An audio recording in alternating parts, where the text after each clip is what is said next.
All right. Hi, everybody. It's our CFB Talk 91. My name is Bobak Hyeri. I'm going to be your host along with JD Moore. And we're going to have a very special guest today. We're going to have Texas State University President Dr. Kelly Damphousse. Now, I'm going to go ahead and I actually see him in our audience already. So let's go ahead and get everyone up. We have again, Dr. Kelly Damphousse is a newly appointed 10th president of Texas State University, where the Bobcats are 3-0 at home on the season, including a recent upset of App State. He's passionate about college athletics. He's served on the NCAA Board of Directors, on the NCAA Board of Governors, as well as president of the Sun Belt Conference Board of Directors. You might even find him at Bobcat Stadium, riding a motorcycle on the field, firing off a T-shirt cannon, or hanging out at a student tailgate. We look forward to discussing the role of college athletics in academic life. Dr. Damphousse, thanks for joining us. Hey, thanks for inviting me, and please just call me Kelly. It's a lot easier. Absolutely. JD, have you made it up? Yes, I have made it up. Kelly, fantastic to have you on the program. Obviously, there is something fantastic in the water in San Marcos right now. It's your first full semester as this new president at Texas State, and the football team is rocking. What is going on in San Marcos right now? Well, it's funny you mentioned something in the water. You know, we have a river running right through the middle of our campus, and there's a tradition of the students after graduation jumping in the river, and they've been asking me when I'm going to jump in the river. And when I had the football team over at my house, my wife had encouraged me to wait for a special event, and I told them that I wasn't going to jump in the river till they qualified for a bowl game, which we have qualified, but we've never gone to a bowl game before. And I told them, let's all jump in the river together when we qualify. So I'm not kidding. If we qualify at home, I'm going to walk them from the football stadium over the river. We're going to jump in together. And or if we're on the road, when we get off that bus, we're going to walk over there. So it's 3 a.m. We're going to jump in the river together. And I believe in the power of positive thinking about, speaking things into existence. And the team, I believe, and I hope our fans are starting to believe in what's happening here. We were undefeated at home. We had the largest crowd to ever watch us win a game at home. Student section is packed. We're still working to get more and more students to come. But we're excited about what's happening here in our football program, but also our entire athletics program, which has been killing it as well. Absolutely. And I know one of your major goals at Texas State is to increase retention, specifically among this record freshman class that just came to campus. You're obviously very passionate about athletics and how things like college football traditions play specifically into retention. Would love to hear a little bit more about how that actually does play out. Well, people say, and this is nothing new. You've heard this before, I'm sure, that football is the window to your university, to the rest of the world that don't know much about you, and athletics in general, but especially college football. But it does other things too. It's also the rearview mirror for our alumni who come back. We have homecoming coming up in a couple of weeks, and without football, homecoming may not be as exciting. And when football is rocking, people get excited about coming back to campus, and it helps us with fundraising and engaging with our alumni. But there's another thing that happens here when college athletics provides an opportunity for students to engage with the university, to engage with each other, to engage with the campus leadership, and to be, it's one aspect of the good times they can have outside of the classroom. And when they're excited about going to the football game, when they're excited about going to basketball and baseball and soccer and all the other activities that we have, it gives them one other avenue of engaging with our campus. And an engaged student is an active student. An actively engaged student is more likely to be retained and more likely to have a great experience while they're here and more likely to graduate in a timely manner. And we're in the people changing, the lives changing business here. And if people come here and don't graduate, we've failed for every one of those students who didn't graduate. So retaining them their freshman year to their sophomore year, and then ultimately graduating them is really what we're all about here. And so when we can use athletics as a tool to get students engaged, when they're having a great time out there in the field, which is why I spend a lot of time in the student section at home football games, that they will experience such a great time. They don't want to miss anything. And so when we know we've won, when they go to their parents' home at Thanksgiving and they tell their parents, on Saturday, I can't wait to get home to San Marcos. When they believe that this is their home, we think we've won. You know, you've been seemingly everywhere on campus since you took over as president, including on the sidelines of football games, shooting that T-shirt cannon, interacting with students. What's been the importance of being visible as the university president with your student body? Yeah, it's a great question. It's funny. When I was a student, I guess I knew there was a president, but I'm not sure that I actually knew what a president or a dean or a provost were. And I certainly didn't know who that person was until I walked across the stage at graduation and saw his name on my diploma. And I'm not a traditional president. I didn't grow up dreaming about becoming a president, and I feel like I've won the lottery and got the best opportunity to engage with students, to do the things that I love to do, and with our students. And I want to make sure that they understand that the university cares about them, that they're invested in the future in their future. And the only way that I can think of doing that is to make sure I have relationships with them, that they know who I am. And so one of my experiences as a student a long time ago was a faculty member who engaged with me. And at one point I said to him, how can I ever repay you for what you've done? I mean, he was a tremendous mentor.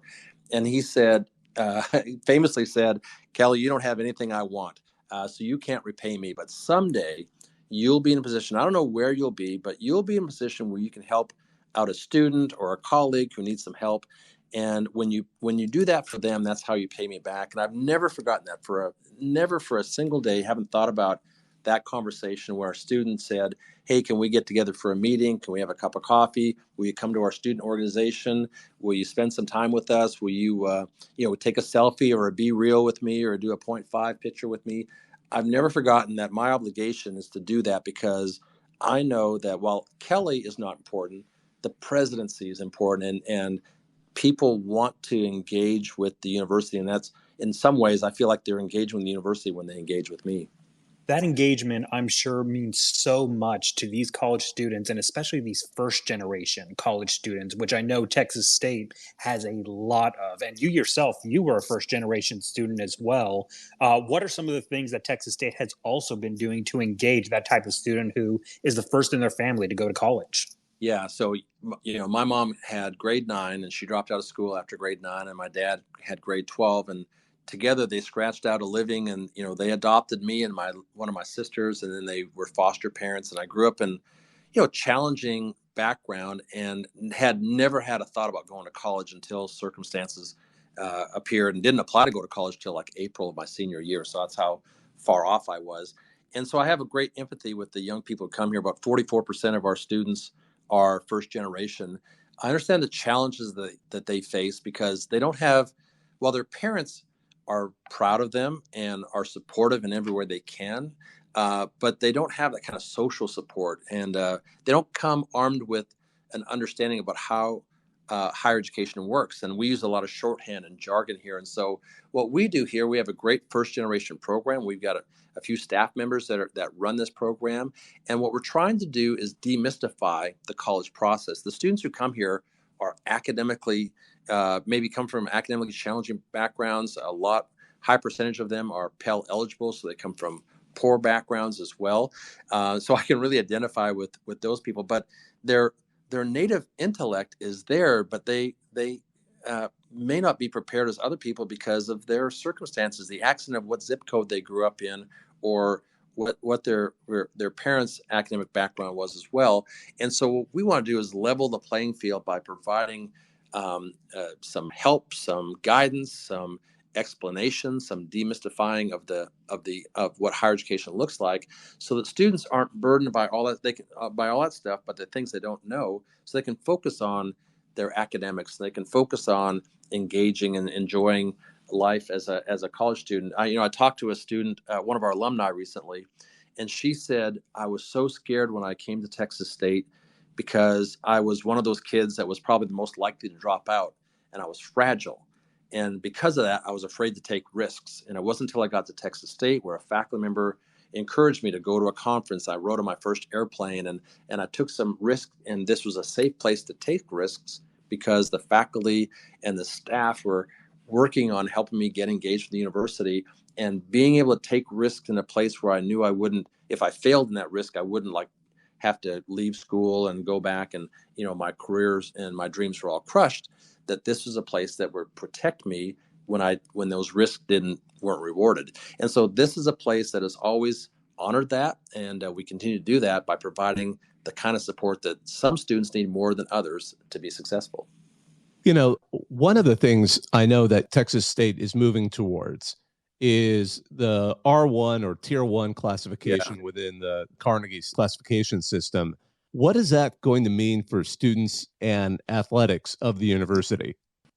It's funny. I've stood up 2 commissions since I've been here, and these will be longstanding commissions. The first one, the most important one, was on student success, because that's ultimately the business that we're in, helping more students to come here and also helping them be successful. But the second one was what we're calling the run to R1. And we have always, at least in the modern history, been a research university. We have a lot of faculty who engage in the research process. But we have been late in the game, and there's a long history of why this is, but we're late in the game on our graduate program. We have a fairly large master's program, but not very well-developed PhD programs. We have only 12 PhD programs, and those PhD programs develop great PhD graduates, but not enough to really be classified as a Research 1 or Tier 1 institution. And so we're asking this commission to look at everything we're doing and tell me and my cabinet and the rest of the community, how do we best become an R1 institution? And the question that we should always ask ourselves is, why are we doing that? And what are the risks of doing this? Like, what will we have to be careful about that we don't want to hurt what we're doing already? And so the first part of that is that we value teaching. We value the relationships our faculty and our staff have with our students. We value the fact that our students don't see us as a big university. Our topography is such that you can't see the whole campus from any one place. So most students, while we have 38,000 students here, don't believe that we're a 38,000 student campus, because it has that small family feel, especially with the river running through it and the activities that go around with the river and Sewell Park. But we also know that students come here for a degree and a life-changing experience here. So we don't want to lose the value that we have in teaching and changing the lives of students who come here. But we also think, and this goes to the why question now, why do you want to become R1, is that there's something valuable also about providing, especially high-achieving students, those who want to go into graduate school, for example, the opportunity to engage in the research process more. And there's also value to be had by having faculty members who are not just disseminators of knowledge, but also creators of knowledge. And when you become an R1 institution, and remember, R1 is not better than R2. We think as an R2 institution that we're a great university. It just describes the level of research you're doing, especially the number of doctorates that you're producing. But when you do that, you change your faculty a little bit by having faculty who are more oriented towards research, and then you provide opportunities for your students to get research experience and being taught by people who are on the cutting edge of research and knowledge. It also, universities are economic engines, and for the most part, universities are economic engines because they bring a lot of students to a town, and there's the restaurants and clubs and apartments and so on who benefit from that. But there's another part of economic engines, and that is the development of companies and research and development that gets done at a Research 1 university that changes the type of businesses that come to a community. And so we think that as we become an R1 institution, that will attract high-end businesses and manufacturers to come to San Marcos, that we can help build this city that we love so much into a kind of a high-tech area as well, competing with places like Round Rock and Austin and so on, that we can develop economically an economic base that is based on high-end research and development that's being done by our faculty and by business partners who come along with us. So patent development and development of businesses that we incubate on our campus that are engaged in the research and development process as well. So we are aimed at seeking R1 status, and we hope to have that by 2027. It's a stretch goal for us because it takes a long time to get there, and we are, as I said earlier, relatively late in the game doing that. But I've issued the challenge, and the faculty have accepted it, and now we're knee deep in trying to figure out the next best steps to get us there. Kelly, I know you're a busy man, and we've got a limited time, so I'll ask you one last question. Sure. You are about to start the 2022 Step Up for State 1800. 99 minutes of giving. Combine that with some of the things like the $2 million gift from the Trevelyan family for the new South End Zone complex. Yeah. There seems to be a new surge of alumni giving and engagement. What are some of the long-term goals financially that Texas State is looking at for upgrades around the campus? That's awesome. We've been blessed by great leadership for the past 20 years with Denise Trouth, and the university has grown tremendously, not just in enrollment, but also our facilities. And we've had great experience with fundraising. But I will say that I had a great experience. We had an alumni event in San Antonio, and at the end of it, I was sharing some of the hopes and dreams that I have as I come here. And one of our alumni said, "I am so fired up. I can't wait to get engaged here." And then that was really kind of, it was humbling for me to see someone respond like that. But I think there is some hunger. I know success in the football field drives some of that, but I don't think it's just football. I think it's all the stuff that people are seeing, like the drive to become an R1, our emphasis over and over again that we seek excellence in all things, that it's not just football, but all of our athletics programs. It's not just academics, but also in research. And so I think our alumni are excited about engaging with the university, and that's why Step Up for State is so great. It gives alumni an opportunity to give at whatever level. Some people think, "Oh, I don't have $1 million to give." Well, I can give $50 to a program that I like, and all those small $50 gifts add up to something very special. So we've got a lot of smaller programs where people can step up for state in lots of different ways. But we're trying to raise money for a new music building right now, which will be really important for us because we have an outstanding musical theater program and music program across the board. And so that'll be the next big building for us. Also, we're building a new residence hall and a new science building as well, because we've got some growth there. We got to get more housing on campus because the freshman class keeps growing. I'm looking out my window and I see two cranes in the distance where we're building a new residence hall at Hilltop. And then, so those are big deals. And then in the football stadium, we have to expand and improve our football facilities. And, first off, we're going to start with the South End Zone. We're going to make sure we have great workout facilities where we get all of our team in the same weight room at the same time. That's a big deal for us. But ultimately, I'd like to be looking at an indoor practice facility because we don't have that here. And there's sometimes the weather really requires you to move indoors, and have an indoor facility can make a big difference for all of our athletics programs. And so that's on the horizon for us as well. So we've made great progress with facilities, but we've got a long way to go. And I'm excited about the excitement I'm seeing by our alumni, and frankly, not just our alumni, but our friends of the university, people who didn't go to school here, but see what we're doing, and the investments they're making in the university is very humbling and exciting as well. Kelly, thank you so much for joining us. We know you've got a busy schedule as president of a university. It's like being a president of a small country. So thanks guys. so much. I appreciate it. I enjoyed it. We did too. And for those of you out there, this was our CFB Talk 91. We just had Dr. Kelly Damphousse, the president of the Texas State University. Lots of stuff to talk about. Very interesting background. I wish we had more time, but that's just how it is. So I just wanted to thank all of you. On behalf of myself, Bob Akayeri, on behalf of JD Moore, just as a quick reminder, by the way, Texas State is going to be playing at Troy this Saturday. So that should be a good game. Beat Troy. Yeah, absolutely. Eat 'em up, Cats. Again, thanks to everyone who listened. That was our CFB Talk 91. Now I'm hang up and listen.